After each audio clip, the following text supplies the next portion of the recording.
नमस्कार प्रिय बंधु माने आज वीडियो रे आमे सुदशा व्रतर पुरातन कहानी कहिबाकू जाउछु। कहा जाए एही पवित्र कहानी श्रवण कले घरे समृद्धि शांति और मां लक्ष्मी कृपा सदा बसी थाए। सेथिपाई आमर अनुरोध कहानीटिकू शेष पर्यंत निश्चय शुणंतु एवं भक्ति भाव कमेंट रे जय मां लक्ष्मी लिखंतु। सत्य जुगरे वीर विक्रम नामक जड़े पराक्रमी और धर्मपरायण राजा राज्य करुथिले। तांको राणीको नाम थिला रत्नावती। राजांको सम्मानित मंत्रींको नाम थिला त्रिकुटेश्वर और मंत्रींको पत्नींको नाम थिला पद्मावती। राणी रत्नावती और पद्मावती एही दुई जणी गाढ़ सखी थिले। सेमाने सदा समय एका संगे रहुथिले एवं परस्परंकु मनर कथा कहुथिले। एक दिने दुई सखी समुद्रकु स्नान पई जाइथिले। समुद्र कूलरे स्नान करुथिबा समयरे सेमाने आश्चर्यजनक दृश्य देखिले। स्वर्गरु किछि देवकन्या माने आसिछंती। सेमाने समुद्र जलरे स्नान करुछंती ओ पार्श्वरे थिबा गोटिए शुभ्र मंडप मध्यरे बसी गोसामणींको पूजा करुछंती। मंडपरे सेमाने सुंदर घृतजागर जलाई सुगंधित धूप देई दीप प्रज्वलन करी भक्तिर सहित महालक्ष्मी को आवाहन करुछंती। रत्नावती और पद्मावती दुहे आश्चर्यरे भरीगले। सेमाने निकटकू जाई देवकन्या मानंकु पचारिले, हे देवकन्या माने तुमे एहा केउ व्रत करुछ? एही व्रतर नाम कौन? तापरे देवकन्या माने मृदु हसी कहिले, हे सखी माने एहा हेउछि सुदशा व्रत। जे कोनसी नारी एही व्रत को श्रद्धा और भक्ति सहित करे तांकर समस्त मनोवांछा पूर्ण हुए। संपत्ति सौभाग्य संतान सबुकिछि लाभ हुए। जदि तुमे मर्त्यलोकरे एही व्रत करिब ताहाले एहा विशेष प्रसिद्ध हेब। एही कथा सुनी राणी रत्नावती और पद्मावती दुहे अत्यंत आग्रहरे कहिले, हे देवी माने आंभंकु दयाकरी एही व्रतर संपूर्ण विधि विधान कहंतु। केबे किपरि एवं कौन करिबाकू पड़िब? तापरे देवकन्या माने उत्तर देले, एही व्रतर कथा महामुनि अगस्त्य आंभंकु कहिथिले। शुक्ल पक्षरे दशमी तिथि जेतेबेले गुरुवार पड़े सेही दिन मालक्ष्मी सुदशा व्रत करिबाकू पड़े। स्नान करी पवित्र वस्त्र पिंधि मंडप स्थापी घृतजागर फूल फल और नैवेद्य दे गोसामणी को पूजा करिबाकू हुए। 10 केरा दुब हलदी चूर्ण, 10 गोटी गुआ, 10 वर्णर पुष्प शुक्ल 5 वर्ण और रक्ति 5 वर्ण, पाटसूता 10 को त्रिगुण करी बलिब। न मिलिबा स्थाने शुक्ल सूतारे करी तहिरे 10 गंठी पकाइब। महालक्ष्मी को स्मरण करी गुआ घृतरे 10 खो सूता बलिता करी दीप जालिब। छेना नड़िया मुग जीरा कर्पूर देई विधुमते 10 गोटी पिठा करिब। पूजा स्थाने पद्म एक लेखी आचार्य वरण करी पद्म पुराण कथा शुणिब। पूर्वोक्त कथा कहुअछि शुण। वीर विक्रमादित्य नामे जणे राजा थिले। तांको राणींको नाम सुलक्षणी और मंत्रींको भार्जांको नाम दुलनी थिला। समय बीतीगला, एही दुहे परलोक पाइले। यमराजा तांको पाप पुण्यर विचार करिबारे मंत्रींको भार्जाकू स्वर्गरे अधिक स्थान देले। एहा देखि राणी कहिले, मु कौनसी पाप करी नाही, तेबे काहींकी पाबछ तळे रहिली।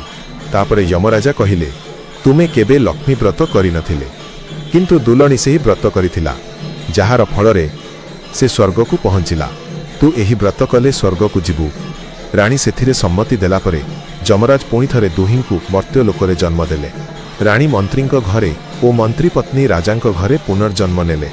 एका नगरे दुहे मैत्र होई रहिले। तदनुरे ज्येष्ठ शुक्ल दशमी गुरुवार हेला।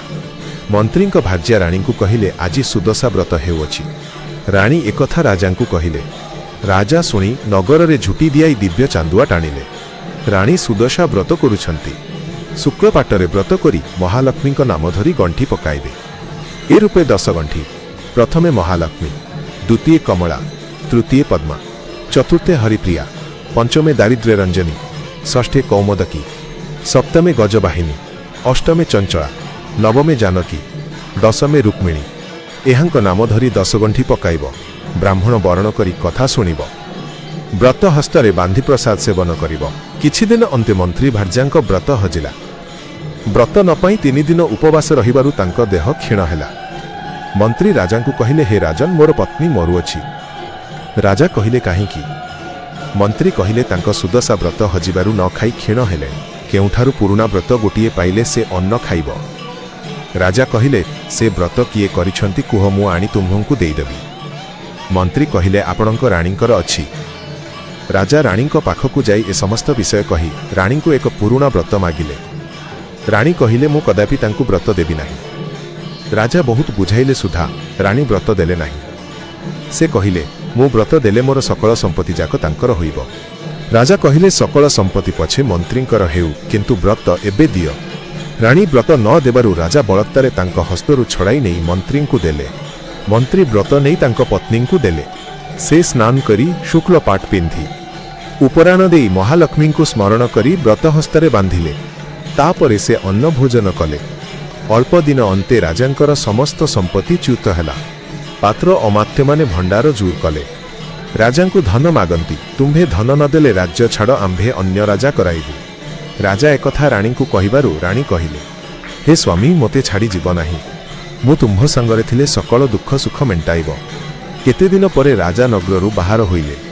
राजांको दुई पुओ और रानी जाउथांती।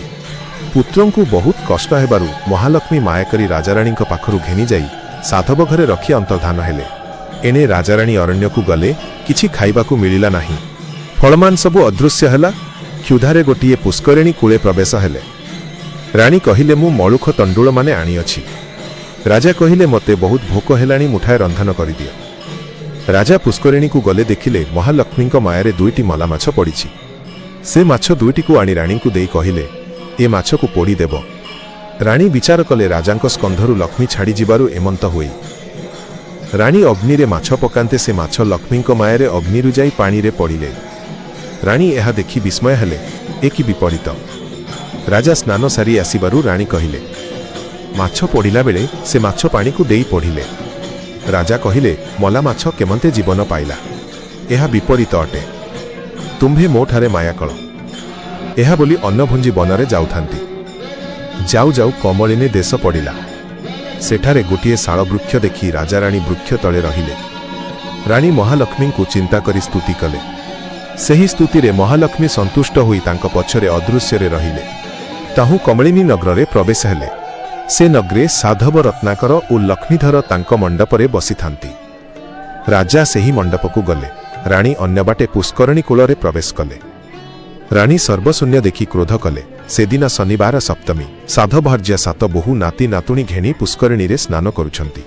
रानी को देखि कहिले, माए तुम्भे काहू अइल? रानी कहिले, मो दुख अनेक। साधवाणी कहिले, तुम्भे आम घरे रहिबो कि? रानी कहिले, जेबे तुम्भे रखिबा मु रहिबी। तुम्भे सत्य कर तेबे रहिबी। एहा सुनी साधवाणी कहिले, मु सत्य कली कह। रानी कहिले, मोते उच्चिष्ट पालटा छुआइबो नाही। साधवाणी कहिले, मोर अनेक दासी अछंती। तुम्भे मो पालटा धोइबो नाही। मो झियंक संगे झिय होई रहिबो। एमंत सुनी रानी साधव घरे रहिले। एणे राजांकु साधव कहिले, हे महात्मा तुम्भे काहू आइल? राजा कहिले, भाई हे किंपा संकुल। मोते घर खंडिए देले आंभे भिक्षा मागी रहिबु। साधव बोइले, आंभ राज्य रे केही भिक्षा करंती नाही। तुम्भे मूल लागी पारिबो कि? राजा बोइले, मूल लागिले हेबो कि? एहा सुनी राजांकु घर को नेले। साधव घरे राजा निरीक्षक पणे रहिले। रानी परिजन होई रहिले। श्रीलक्ष्मी कृपारु एपरी किछि दिन अंते साधव भात तियण नाना वर्णन करी एकाबेले राजांकु देई कहिले, हे महात्मा एहा धरी बिलकु जीव। राजा भात तियण मुंडरे धरी बिलकु जाउछंती। एपरी समयरे लक्ष्मी माया कले। राजांक मुंडरु बोझ फोपड़ाई देबारु से सबु नष्ट हेला। लक्ष्मीधर कहिले, महात्मा तुम्भे बड़ पापी अट। एहा कही तांकु निरेखी चाहिले। देखिले राजा विद्याधर प्राय दिसुछंती। अन्य भात तियण नेई राजांकु संगरे नेई घरकु गले। एमंत किछि दिन परे ग्रहण पड़िला। समस्ते नदी को स्नान करिबाकु गले। साधवाणी रानी को कहिले, चलो आंभे नदी रे स्नान करिबा। रानी कहिले, तुम्भे समस्ते जा, मु परे जीवी।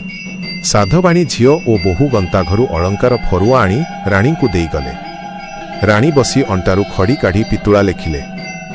लक्ष्मी मायारु से पितुळारु गोटिए हंस बाहरी से फरुआ को गिलिला। रानी एहा देखि विस्मय हेउछंती। एकी विपरीत। एपरी समय साधवाणी नदीरु स्नान सारी आसिले। रानी को अलंकार फरुआ मागिले। रानी कहिले, तुम्भर फरुआ ए चित्र पितुळा गिलिला। साधवाणी भाविले, ए लक्ष्मी छड़ा होइछंती। पुणी आउ एक अलंकार फरुआ आनी लगाइले। किछि दिन अंते माघ शुक्ल दशमी गुरुवारे सुदशा व्रत पढ़िला। साधवाणी महानंद मनरे घर लिपा पोछा करी स्तंभमानंकरे शुक्ल पाट बेढ़ाइछि। फूल चांदुआ बांधी लक्ष्मी को खटुली रे विजे कराइले। 10 नाड़ दुब, 10 गोटी तंडुळ, शुक्ल पाट सूतारे 10 हाथ 10 क्ष 3 गुण करी 10 गंठी पकाई लक्ष्मी व्रत बोली आनंद हेउछंती। एहा देखि रानी साधवाणी को पचारिले, मां ए उपवास कौन? साधवाणी कहिले, आज सुदशा व्रत। शुक्लपक्ष दशमी गुरुवार हेले ए व्रत होई।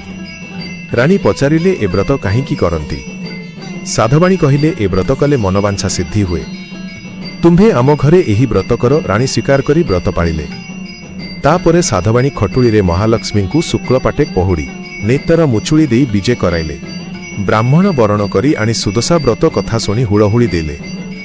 जे जहा मनरे ध्यान कले। राणी क्रंदन करी निजर मनवांछा जणाई महालक्ष्मी को ध्यान कले। एमंत बोली राणी रोदन करी से स्तुति कले। भो त्रैलोक्य पालिनी जगज्जननी हरिप्रिया परम वैष्णवी जगन्नाथ वल्लभी कृष्ण वल्लभी दारिद्र्य भंजनी सिंधु नंदिनी जनक कुमारी मागो मोते करुणा कर। राणी को एही स्मृति को शुणी श्रीलक्ष्मी संतोष हुई स्वप्नप्राय राणी को चेताई कहिले, मोर व्रत अन्य को देबारु तू एते कष्ट पाइलु। एपरी आउ केबे काहारी को व्रत देबु नाही। तेणे राजा को मध्य एपरी कहिले। पुणी राज्य राजा राणी हेबो बोली कही मां अंतर्धान होई गले। कथा सरिला। जे जहा दुब चाउल घेनी व्रत हातरे बांधी प्रसाद सेवन कले। तेणे जे राजकटक हतपात होइथिला। लक्ष्मी नगरे उच्चाट करी करिबारु प्रत्येके मु राजा हेबी बोली कहिले। एपरी समस्त गोल करिबारु सुजानेश्वर मंत्री कहिले आंभे काहारी को राजा करि न पारु। मु कहिबा अनुसारे आंभ पाटहस्ती मुंडरे सुवर्ण कलश धराइबा। से पाटहस्ती जाई जहा मुंडरे ढालिब से राजा हेब। मंत्रीଙ୍କ कथारे समस्ते सम्मत हेले। पाटहस्ती मुंडरे सुवर्ण कलश देई कहिले, भो हस्ती ए राज्य को जे योग्यता मुंडरे एही कलश ढालिब। ताकू कांधरे बसाई आनिले से राजा हेब। एही परी कही हस्ती को सुवर्ण कलश देई समस्ते पादे पड़ी शोइले। राजा जो बाट देई जाइथिले सेही बाट देई हस्ती साधव नगर रे प्रवेश हेला। हस्ती विक्रमादित्यଙ୍କ मुंडरे सुना कलश ढालिबारु लोके पुनर्पि तांकु राजा कराइले। तापरे लक्ष्मीधर साधव नगर रे प्रवेश हेले। राजा डगर को कहिले, साधव को घेनियास। साधव भୟରେ लुचिबारु डगर माने खोजी पाइले नाही। डगर माने राजांको आगे जणाइले, आज्ञा आमे साधव को पाइलु नाही। राजा कहिले, साधव मोर बहुत उपकार करिछि, तेणु ताकू मान्य करी एठाकू घेनियास। डगर मुखरु साधव ए उपकार कथा शुणी राजांको छामुरे जाई विनय रे कहिले, मु बहुत अपराध करिछि, मोते क्षमा करंतु। राजा कहिले, तुमर उपकार सुझी पारिबी नाही, चाल आंभ राज्य को जिबा। महालक्ष्मी को कृपारे साधव राजार मंत्री हेले। राजा हस्तीरे विजे कले। राणी और साधवाणी मध्य विजे कले। जानते देखिले से पुष्करिणी कूड़े से दुईटी मला माछ पड़िथिबार देखि राजा राणी हसिले। तहु जानते बाटे महालक्ष्मी ब्राह्मणी रूपे आसी राजांक पुत्र दुईटी को देई गले। पुओ को घेणी आपण राज्य प्रवेश हेले। लक्ष्मीधर साधव पई उआस तोड़ाई देले। एमंत केते दिन परे राजा राणी को पचारिले, आंभे राज्यभ्रष्ट हेले हैं कि पुण्य बलरे पुणी ए राज्य पाइले। राणी कहिले, तुम्भे मो व्रत मंत्री को देदेबारु आमे हतलक्ष्मी होई गले। पुनश्च व्रत करिबारु राज्य प्राप्त हेला। राजा कहिले, आंभे ए व्रत विधान करिबा। आज्ञा प्रमाणे ब्राह्मण आसी पद्म पुराण कथा कहिले। जेउ दिन शुक्लपक्ष दशमी गुरुवार पड़िब से दिन सुदशा व्रत हुए। महालक्ष्मी पूजा करिब। व्रतर विधान, दशनाड़ दुब, 10 गोटी तंडुल 10 खुआ सूता त्रिगुण हरिब। 10 प्रकार पुष्प और मंडा 10 गोटी करिब। चतुर्दश वर्षरे उद्यापन करिब। चतुर्दश वर्ष उद्यापन पानी रे सुवर्णर दशनाड़ दुब तंडुल पांडुर पैता व्रत 10 गोटी कज्जलपाती नुआ कुंभ 10 गोटी एमंत समस्त सुवर्णरे उद्यापन करिब। हे राजा, एमंत विधान रे व्रत कले सकल सिद्धि हुए। व्रत करी उद्यापन न कले बड़ दोष हुए। राजा ए व्रत करिबारु महालक्ष्मी कृपारु एक दीपरु सप्तदीप जाए। श्री लक्ष्मी कृपारु राजा हुई सुखरे राज्य पालिले। जे व्रत करंती से स्वर्ग संपद पाआंती। जे पढ़ंती और शुणंती से दरिद्र हुअंती नहीं। श्री लक्ष्मी व्रत कथा संपूर्ण हैला।